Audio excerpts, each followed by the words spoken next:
Amy? Here. Maya, career? Here. Parsimran? Here. Gian? Here. Siddharsan? Here. Ozazi? Here. Maya Rambali? Maya Rambali? Here. Samir? Here. Sarah? Here. Megdeep? Here. Adrian? Adrian?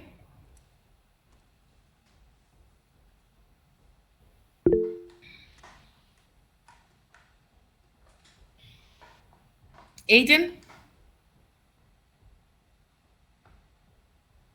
Okay. That's Aiden is... Aiden, you got to work out that problem. Koa? Koa? Here. Japneet? Japneet? Alan? Here.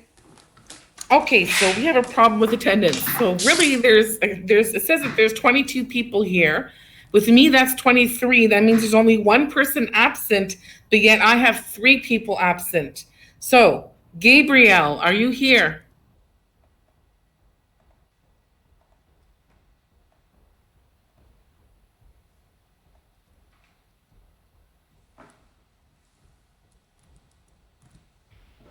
Tasia? No, Gabriel, I didn't hear you. Okay, so Gabriel's here. And how about Adrian? Adrian, are you here?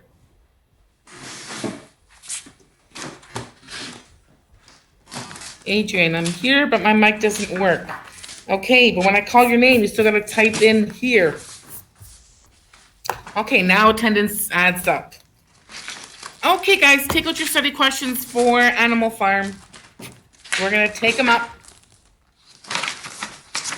Chapter 2. Are you enjoying Animal Farm so far? Anybody? Yes. Good. It's Yes, a good miss. book. It is a good book.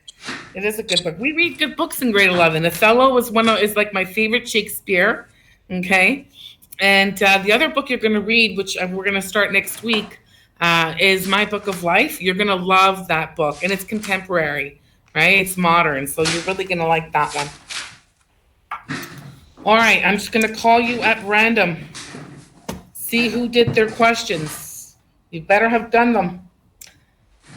All right, chapter 2, describe Napoleon, Snowball, and Squealer as they are originally presented to us. Jason, describe Napoleon. Oh, Napoleon was a large, rather fierce-looking Berkshire boar, the only one. Not much of a talker, but has a way of getting his own way. Very good. That's the important part. He's not much of a talker, but he has a way of getting his own way. He's forceful, he's stubborn, and that's why he's fierce looking.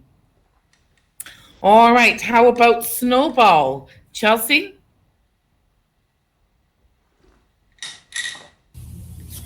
Snowball is vivacious, quicker in speech, and more inventive, but was not to have the same depth of character as Napoleon. Very good. And the important thing with Snowball, so Snowball represents Leon Trotsky in the Russian Revolution. Snowball was a lot smarter than Napoleon, or Trotsky was a lot smarter than Stalin, okay? And Snowball is the one who came up with all of the ideas, okay? Napoleon's not smart enough to come up with all the ideas like Snowball is. So Snowball is more vivacious, quicker in speech. He comes up with the ideas.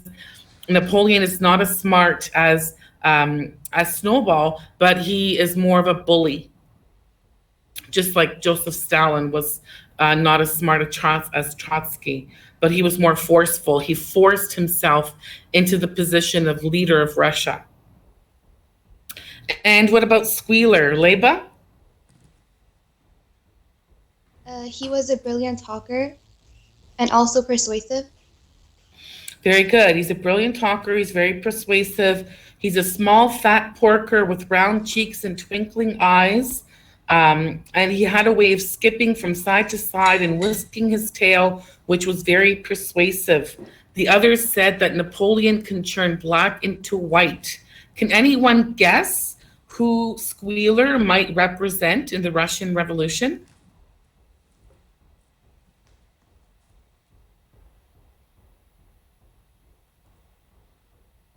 It's not actually a person, it's a thing. Can you think what he might represent in the Russian Revolution if he was very persuasive and can turn black into white?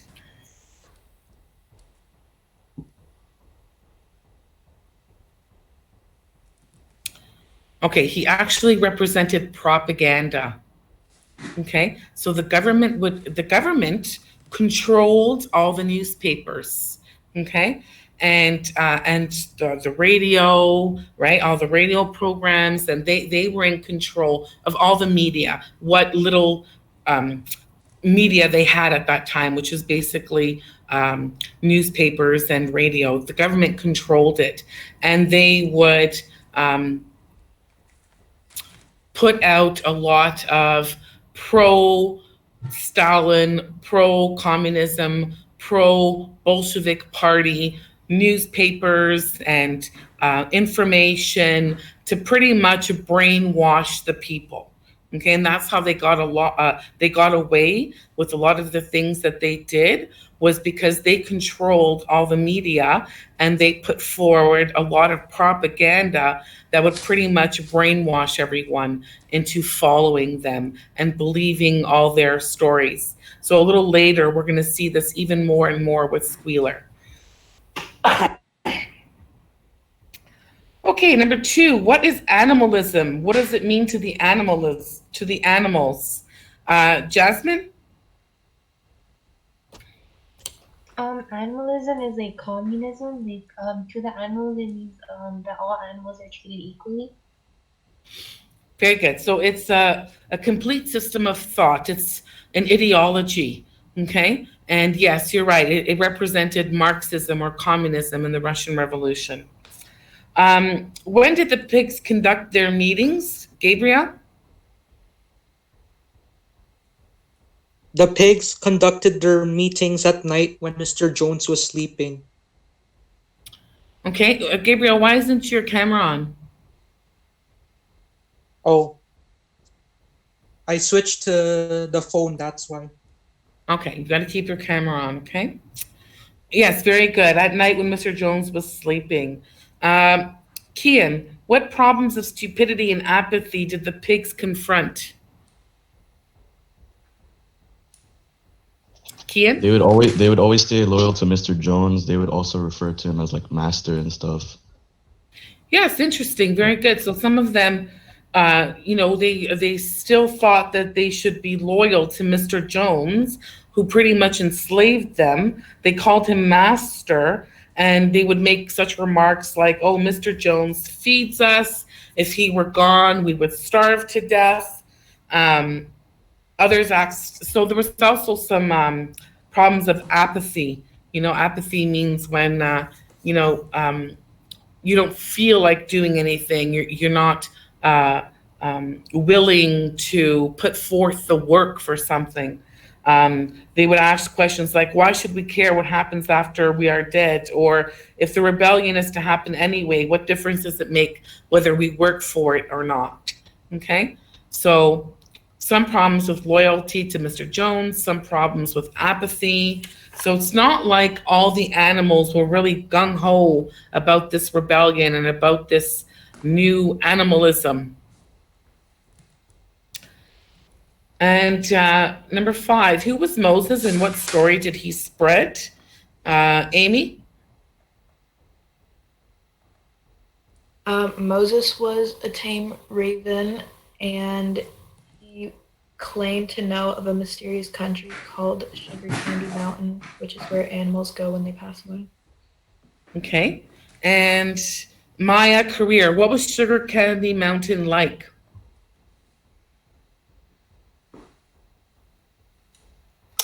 I didn't answer that part of the question. You didn't write any details about Sugar Candy Mountain? Okay, my dear, it's okay. So Sugar Candy Mountain, it was Sunday, 7 days a week. Clover was in season all the year round. I guess that must be something the animals like to eat. Lump sugar and linseed cake grew on the hedges. So what does this remind you of? What is this an analogy of? What does it remind you of, the Sugar Candy Mountain? A utopia. Very good, a utopia. What else? Come on, guys, you go there once you die, and it's wonderful. It's Sunday, 7 days a week. Nobody has to work. Sugar grows on the hedges. What does this remind you of? Heaven. Very good, heaven. Thank you. Okay, so what we have to remember about Moses is that he represents religion in the Russian Revolution. And Karl Marx, didn't believe in religion. He said that it was the opiate of the people. And he felt that religion was used to control people and to keep them in line and to keep them working, because religion gave them hope of a better life, hope of an afterlife, okay? And this hope was enslaving people. So when the Bolsheviks took over, they banned religion. There was actually no religion in Russia when the Bolsheviks took over. So when the animals take over on Animal Farm, they kick Moses out, okay? But in Russia, when things got really bad, Joseph Stalin allowed religion to come back, okay? To keep the people from revolting, to keep them in line. So he allowed religion back. So let's see what's going to happen with Moses later on in the book, whether he'll be allowed to come back.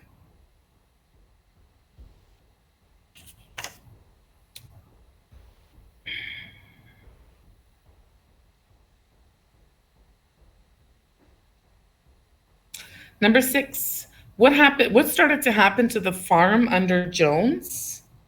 Harsimran? So there was like a rebellion in the past that the animals achieved, and Mr. Jones was expelled from the farm.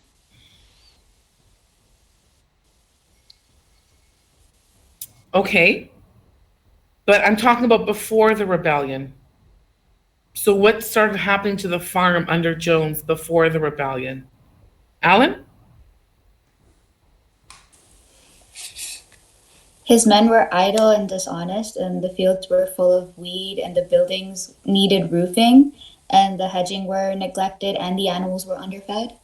Very good. So basically the farm was under a state of disarray. It was neglected, the animals were neglected, the farm was doing very poorly at that time. And this is another reason why the animals wanted to rebel, especially because they were starving. All right, number 7, explain how the pigs managed to come ahead of the other animals. Gian? They taught themselves to read and write from an old spelling book, which belonged to Mr. Jones' children. Very good. So knowledge, right? Knowledge is power. That's what gives you power, is knowledge, education, right? So the pigs, they were the smartest animals on the farm, and they taught themselves to read and write.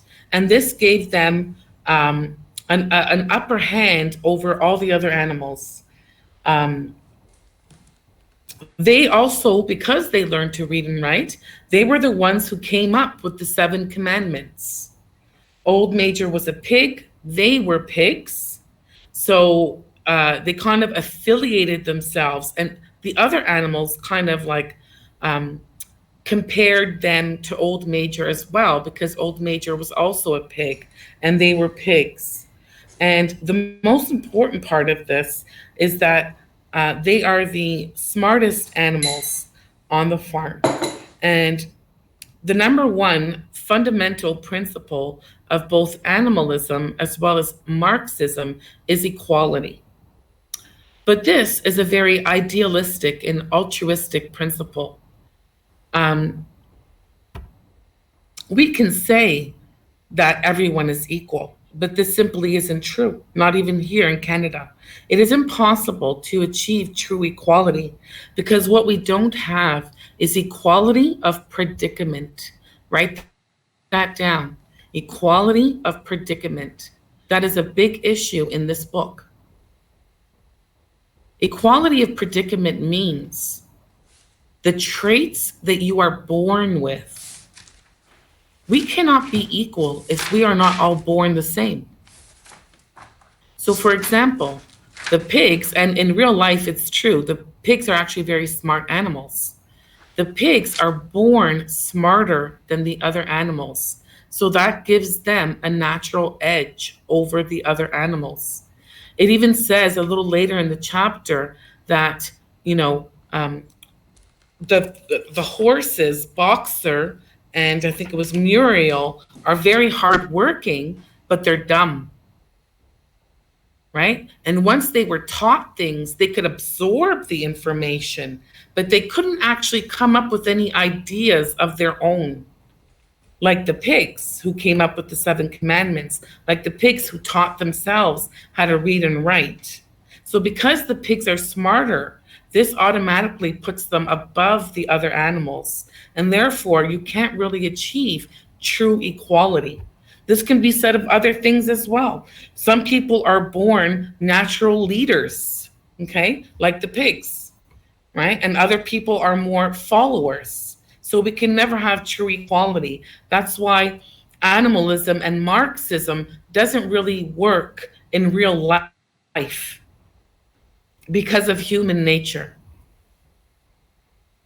Number 8, what were the 7 commandments? List all of them. Sudharsan? Miss, I don't have the book yet. Oh, that's Yeah. right. Sorry about that. Okay, Ozazi? Whatever goes upon 2 legs is an enemy. Whatever goes upon 4 legs or has wings is a friend. No animal should wear clothes. No animal should sleep in a bed. No animal should drink alcohol. No animal should kill any other animal, and all animals are equal. Very good. So it's important to keep track of these commandments. And as you're reading, when the pigs break one of the commandments, try to keep track of that, okay? Because as the novel progresses, they're going to start breaking the commandments. All right, number 9. In a paragraph, describe your impressions of the pigs' new rules. What could go wrong? What do you think? Maya Rambali? Okay, so in my opinion, majority of the pigs' new rules were reasonable. For example, the ones about wearing clothes or sleeping in a bed or drinking alcohol, etc. Those are all reasonable because they're not important or not important. And one rule that I think would cause problems is the first rule. Not all humans are a threat to them. Having the mindset could turn out worse for them if they think that every human is out to harm them. Okay, interesting. How about Samir? What is your impression of the rules?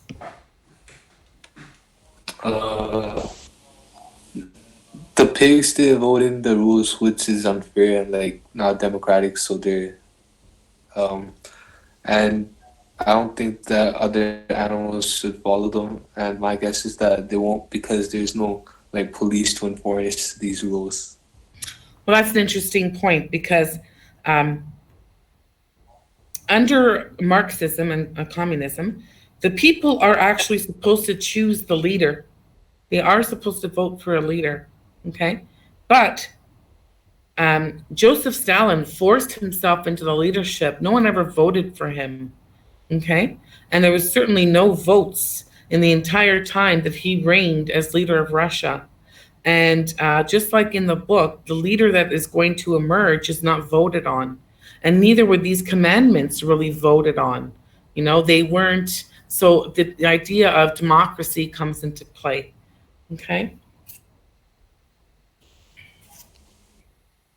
The idea of democracy and the idea of human nature. Okay. And, you know, in this case, it's the nature of the pigs, right? But in Marxism and communism, it's human nature. So is human nature good enough, right? Virtuous enough to follow these rules? You know, so for example, greed.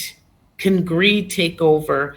Desire for power, corruption, these kind of things. Human nature, is it good enough to abide by these rules? And so what happened, this is not one of the questions, but you can tell me, what happened with the milk? Megdi.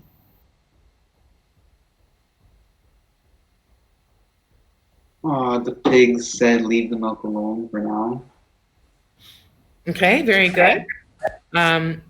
So the pigs were the ones to figure out how to milk the cows.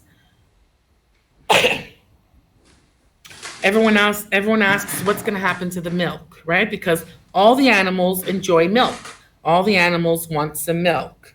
Okay? And yeah, Megdeep, you're right. Yeah, the pigs said leave the milk for now. But when the animals come back, the milk is gone. Okay? So now we see the friction between the principles of animalism and the nature of the animals, right? So the nature of the animals is greedy. They wanted the milk for themselves. So they kept the milk for themselves and didn't share with the other animals. Okay, so that's like human nature as well. So the pigs personify human beings. So the pigs are greedy, human beings are greedy, right? And selfish. The pigs kept the milk for themselves. Was that all the questions?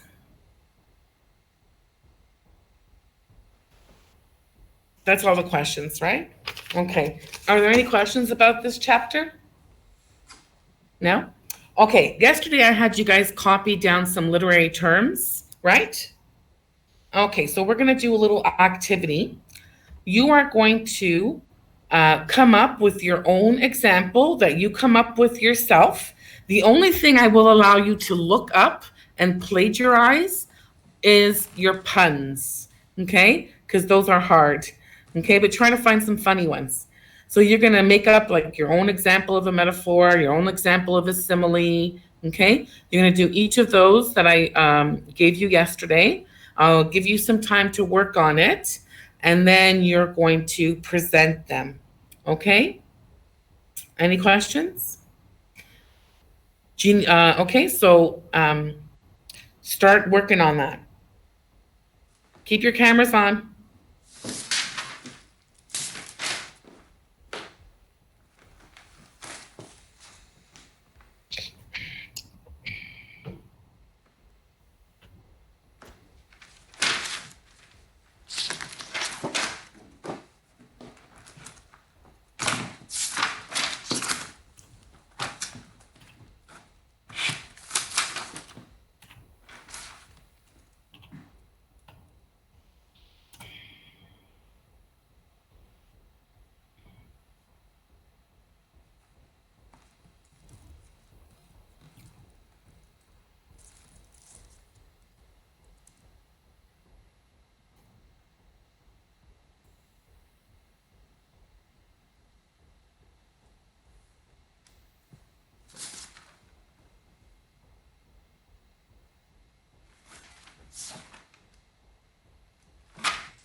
Miss, can you give us an example of imagery?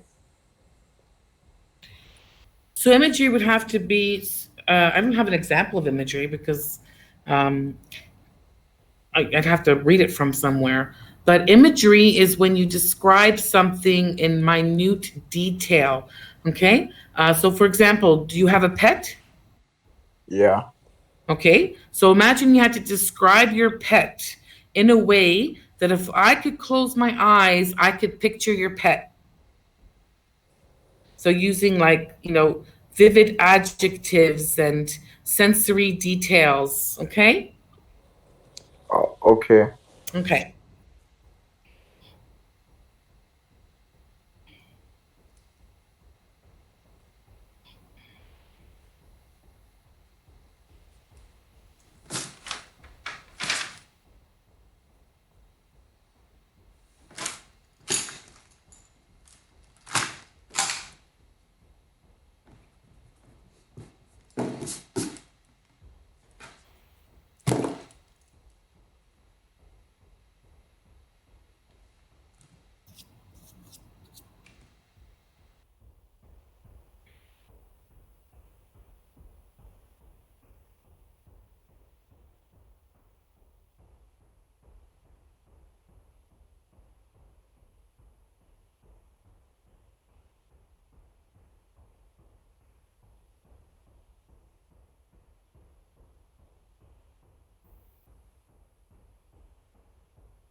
Leba, Leba, is your camera on?